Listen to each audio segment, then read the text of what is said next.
नमस्कार दोस्तों, कैसे हैं आप सब दोस्तों। मेरा नाम है हर्ष एंड आज के इस वीडियो में बात करने वाले हैं हरियाणा चिराग योजना के बारे में। राइट, इससे पहले आपने 134A के बारे में सुना होगा। इसके अलावा और भी काफी सारी स्कीम्स होंगी जिनके थ्रू बच्चों के स्कूल्स में एडमिशन होते थे। राइट, बट अब की बात जो आपकी स्कीम है वो है आपकी हरियाणा चिराग योजना। राइट, तो भाई इस फॉर्म में क्या है, कैसे आपको फॉर्म फिल करना है, पूरी क्राइटेरिया क्या रहेगा, पूरा यहाँ पे डिटेल में इस वीडियो में बात करने वाले हैं। तो वीडियो कहीं भी आपको स्किप नहीं करनी है। अगर आप या आपका कोई भी रिलेटिव, आपका बेटा या बेटी या फिर कोई भाई है, अगर वो सेकंड क्लास से लेकर 12th क्लास तक किसी भी जो क्लास में एडमिशन लेना चाहता है, तो भाई ये जो वीडियो है काफी इंपोर्टेंट आपके लिए होने वाली है। राइट, तो वीडियो कहीं भी आपको स्किप नहीं करनी है। एंड चलिए आज की वीडियो शुरू करते हैं। सबसे पहले बात करते हैं भाई यहाँ पे क्राइटेरिया की और बात करते हैं डेट्स की। तो देखिए स्टार्ट डेट भाई आपकी 15 मार्च, यानी कि आपके फॉर्म जो है वो आज से स्टार्ट हो चुके हैं। लास्ट डेट जो है वो आपकी 31 मार्च है। तो भाई 15 या 16 दिन आपके पास है फॉर्म फिल करने के लिए। राइट, उसके बाद भाई लॉटरी के थ्रू आपके एडमिशन यहाँ पे होंगे, लकी ड्रा हम बोल सकते हैं। तो भाई 1 से लेकर 5 तारीख के बीच आपका लकी ड्रा हो सकता है। एडमिशन का जो प्रोसेस है वो भी आपका सेम डेट्स में चलता रहेगा। और उसके बाद अगर मान लीजिए जैसे जो सीट्स बचती हैं 10 तारीख के बाद, तो भाई उन पे दोबारा लिस्ट लगेगी, वो आपकी 10 से 15 तक लगेगी। राइट, तो डेट्स मैंने आपको कंप्लीट यहाँ पे बता दिया है। अब इसके अलावा बात करते हैं भाई यहाँ पे इंपॉर्टेंट डॉक्यूमेंट्स की। तो डॉक्यूमेंट आपको चाहिएगा सबसे पहला भाई डोमिसाइल। अब डोमिसाइल चाहिएगा स्टूडेंट्स का। राइट, यहाँ पे पेरेंट्स का डोमिसाइल नहीं चाहिए, यहाँ पे स्टूडेंट का डोमिसाइल चाहिए। उसके अलावा परिवार का इनकम सर्टिफिकेट चाहिएगा, फैमिली आईडी आपके पास होनी चाहिए, छात्र का आधार कार्ड होना चाहिए और आईडी प्रूफ आपके पास होना चाहिए। उसके अलावा भाई छात्र का एक पासपोर्ट साइज फोटो भी आपके पास होना चाहिए। राइट, उसके अलावा यहाँ पे बात करते हैं कि हरियाणा जो ये चिराग योजना है वो है क्या। तो देखिए मैं आपको सिंपल सी लैंग्वेज में बता देता हूँ। अगर भाई कोई भी स्टूडेंट्स है वो सेकंड क्लास से लेकर 12th क्लास तक किसी भी स्कूल में किसी भी क्लास में एडमिशन लेना चाहता है प्राइवेट स्कूल में, तो उसके लिए ये स्कीम है। इसके थ्रू भाई आप फ्री में किसी भी प्राइवेट कॉलेज में एडमिशन ले सकते हो। इससे पहले जो स्कीम होती थी वो होती थी आपकी 134A के आधार पर बच्चों का एडमिशन दिया जाता था। बट अब भाई 134A की जगह पर हरियाणा चिराग स्कीम आपको यहाँ पे देखने को मिलेगी। राइट, सो आई होप कि आपको समझ में आ गया होगा कि हरियाणा चिराग योजना क्या है। फिर भी आप यहाँ पे पढ़ सकते हो। देखिए स्क्रीन को पॉज करके, वीडियो को पॉज करके आराम से पढ़ सकते हो। अब बात करते हैं भाई यहाँ पे एलिजिबिलिटी की, कि फॉर्म अप्लाई करने के बाद आप एलिजिबल कैसे हो। राइट, आपको कैसे पता चलेगा कि आप ये फॉर्म फिल कर सकते हो या नहीं कर सकते। तो देखिए कुछ एक कंडीशन है इसके लिए। सबसे पहले जो है वो है भाई आप हरियाणा के निवासी होने चाहिए। राइट, अगर आप ये फॉर्म फिल करना चाहते हैं तो आपके पास हरियाणा का डोमिसाइल होना चाहिए।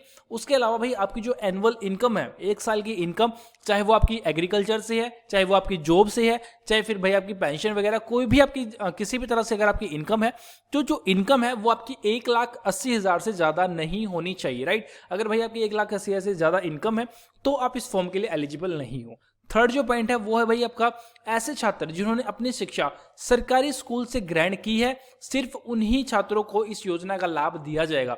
अब यहाँ पे जो डाउट है, काफी बच्चे क्वेश्चन करेंगे भाई कि प्राइवेट स्कूल से अगर हमने जो कोई भी क्लास की है या मेरे भाई ने क्लास की है तो वो इस स्कीम के लिए अप्लाई कर सकता है नहीं। तो देखिए मैं आपको क्लियरली बता देता हूं, अगर भाई आपने प्राइवेट स्कूल से लास्ट क्लास की है तो आप इस फॉर्म को अप्लाई नहीं कर सकते। राइट, अगर आप इस फॉर्म को अप्लाई करना चाहते हो तो भाई आप सरकारी स्कूल से ही पढ़े होने चाहिए, तभी आप फॉर्म को अप्लाई कर पाओगे। उसके बाद है भाई हरियाणा चिराग स्कीम 2023 के तहत छात्रों को मुफ्त में शिक्षा के लिए वही स्कूल अलॉट किया जाएगा जिस खंड के छात्र रहते हैं। मतलब भाई जो आपके खंड, जो ब्लॉक हम जिसे बोल सकते हैं, आप जिस ब्लॉक्स में रहते हो उसी ब्लॉक का स्कूल जो है वो आपको दिया जाएगा। मतलब मान लीजिए भाई फॉर एग्जांपल मैं आपको बता देता हूं कि भाई आप मान लीजिए भिवानी आपका ब्लॉक है। राइट, तो भिवानी के ब्लॉक को आप छोड़कर, भिवानी के स्कूल्स को आप छोड़कर अगर किसी दूसरे ब्लॉक के स्कूल को अप्लाई करते हो तो वहां पे जो आपका लिस्ट में अगर नाम आता भी है तो भी आपको एडमिशन वहां पे नहीं दिया जाएगा। राइट, तो ये चीज आपको बिल्कुल ध्यान से डालनी होगी। आप जिस भी ब्लॉक में रहते हो वही ब्लॉक का जो स्कूल है वही आपको फॉर्म में फिल करना होगा। राइट, मतलब उसी स्कूल का फॉर्म फिल आपको करना होगा। इसके अलावा भाई इस योजना का लाभ सिर्फ उन्हीं बच्चों को मिलेगा जो आर्थिक रूप से काफी कमजोर हैं। मतलब भाई जो जरूरी नहीं है कि भाई जिसकी 1,80,000 से कम इनकम है उनको सभी को एडमिशन मिल जाएगा। यहाँ भी जिसकी सबसे कम इनकम होगी, उसके अलावा भाई और भी काफी सारे क्राइटेरिया होता है, तो अगर सभी में जो सबसे कम होगा उसी को प्रायोरिटी यहाँ पे दी जाएगी। राइट, सो आई होप कि आपको समझ में आ गया होगा। उसके बाद भाई बात करते हैं यहाँ पे सिलेक्शन प्रोसेस की, कि भाई आपका सिलेक्शन कैसे होगा। तो देखिए यहाँ पे लिखा हुआ है हरियाणा चिराग योजना 2023 में ऑफिशियल नोटिफिकेशन के अनुसार इस योजना का लाभ सिर्फ उन्हीं छात्रों को दिया जाएगा जिनका चयन लक्की ड्रॉ के माध्यम से होगा। अब देखिए यहाँ पे हरियाणा चिराग योजना 2023 में बेनिफिट लेने के लिए सबसे पहले छात्र को जो ऑफलाइन फॉर्म फिल करना होगा। ऑफलाइन आवेदन के पश्चात दिनांक 5 अप्रैल 2023 को लकी ड्रॉ निकाला जाएगा। लकी ड्रॉ के माध्यम से जिन भी छात्रों का नाम मुफ्त शिक्षा के लिए चुना जाएगा उन्हें प्रक्रिया पूरी होने के बाद स्कूल में दाखिला दे दिया जाएगा, राइट। उसके अलावा भाई 1 अप्रैल 2023 से लेकर 10 अप्रैल 2023 तक निजी स्कूलों में एडमिशन की प्रक्रिया के माध्यम से बच्चों को दाखिला दिया जाएगा।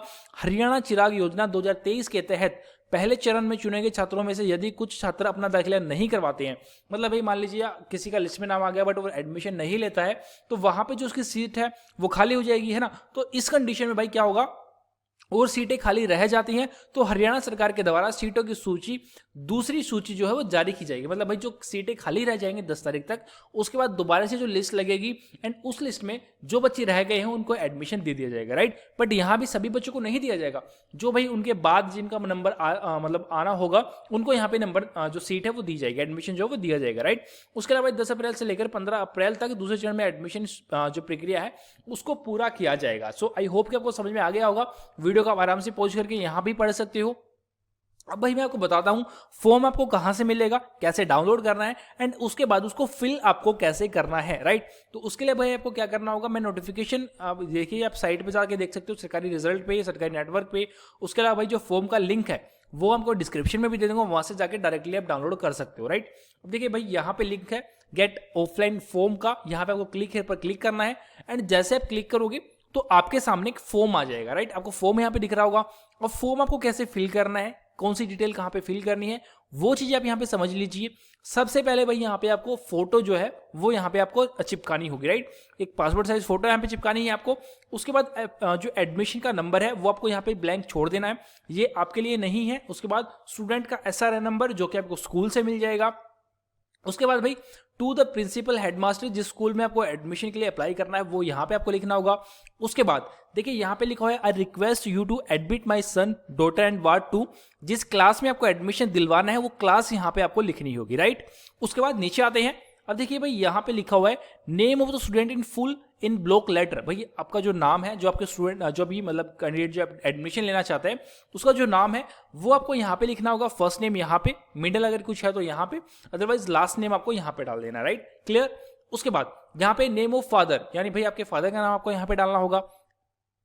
उसके बाद डेट ऑफ बर्थ है, डेट ऑफ बर्थ यहाँ पे डालनी है एंड उसके बाद इन वर्ड्स, मतलब भाई जो डेट ऑफ बर्थ आप यहाँ पे डालोगे, फॉर एग्जांपल जैसे मान लीजिए आपकी 1 जनवरी 2006 डेट ऑफ बर्थ है तो यहाँ पे आपको डालना होगा 1 जनवरी 2006, राइट। तो इस तरह से आपको यहाँ पे लिखना होगा इंग्लिश में।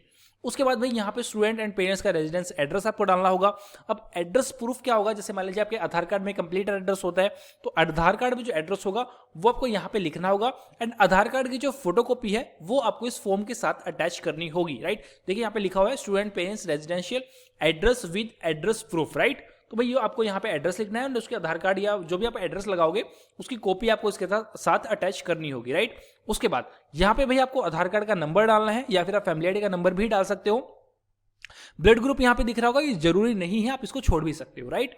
उसके बाद भाई आपकी एनुअल इनकम है तो आपकी जो फैमिली आईडी में एनुअल इनकम होगी वो आपको यहाँ पे डाल देनी है। उसके बाद अब देखिए यहाँ पे टेलीफोन नंबर इन्होंने पूछ लिया एंड भाई ईमेल आईडी इन्होंने पूछ ली, तो यहाँ पे देखिए ऑफिस एड्रेस, जो ऑफिस का फोन नंबर है वो हर किसी के पास नहीं होगा, आप इसको छोड़ सकते हो। रेजिडेंस यहाँ पे छोड़ सकते हो। मोबाइल नंबर में आप अपना मोबाइल नंबर डाल दीजिएगा, ईमेल आप डाल दीजिएगा एंड इमरजेंसी कॉन्टैक्ट में अगर आप चाहो तो दूसरा नंबर डाल सकते हो, राइट।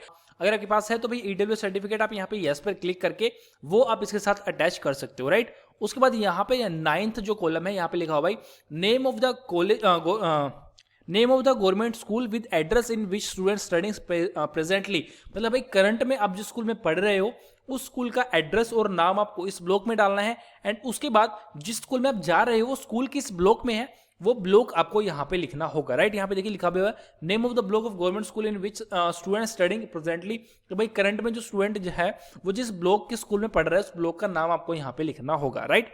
तो इतना आपको समझ में आ गया होगा।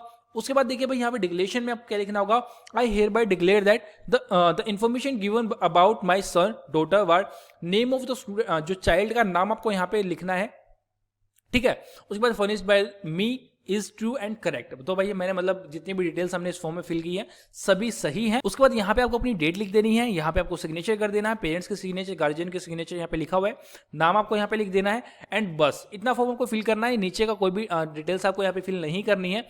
इतना फॉर्म फिल करके जो भी आपके पास डॉक्यूमेंट्स होंगे, जैसे आधार कार्ड है, उसके अलावा भाई आपके पास ईडब्ल्यूएस सर्टिफिकेट है या फिर राशन कार्ड वगैरह है, जो भी आपके पास डॉक्यूमेंट है आपको उसके साथ फॉर्म के साथ अटैच कर देने हैं एंड जिस भी स्कूल में आप अप्लाई करना चाहते हो उस स्कूल में आपको डॉक्यूमेंट सबमिट करवा देने हैं, राइट। एंड इसके बाद भाई एक डाउट और आपके दिमाग में आएगा कि क्या हम एक से ज्यादा स्कूल में अप्लाई कर सकते हैं? तो बिल्कुल आप कर सकते हो, सेम आपका प्रोसेस रहेगा, दोबारा से आपको फॉर्म फिल करना होगा एंड दूसरा जो कॉलेज आप दूसरा जो स्कूल आपका है वहां पे आपको जो डॉक्यूमेंट है वो सबमिट कर देने होंगे, राइट। तो इस तरह से आप एक से ज्यादा स्कूल में भी अप्लाई कर सकते हो। फॉर्म कैसे फिल होगा वो मैंने आपको कंप्लीट प्रोसेस बता दिया है। फिर भी कोई डाउट रहता है तो आप कमेंट सेक्शन में पूछ सकते हो या फिर मेरे को इंस्टाग्राम पे या फिर आप मेरे को व्हाट्सएप पे मैसेज करके भी पूछ सकते हो, राइट। सो आई होप कि आपको वीडियो समझ में आ गई होगी। वीडियो अच्छी लगी तो इसे लाइक जरूर कीजिएगा, चैनल को सब्सक्राइब करना मत भूलिएगा क्योंकि ऐसी और भी काफी सारी वीडियो चैनल पर आती रहेंगी। तो चैनल को सब्सक्राइब कर लीजिएगा, बेल आइकन को प्रेस कर लीजिएगा। आज के लिए इतना ही, जल्दी मिलते हैं एक और ऐसी वीडियो के साथ। वीडियो देखने के लिए शुक्रिया।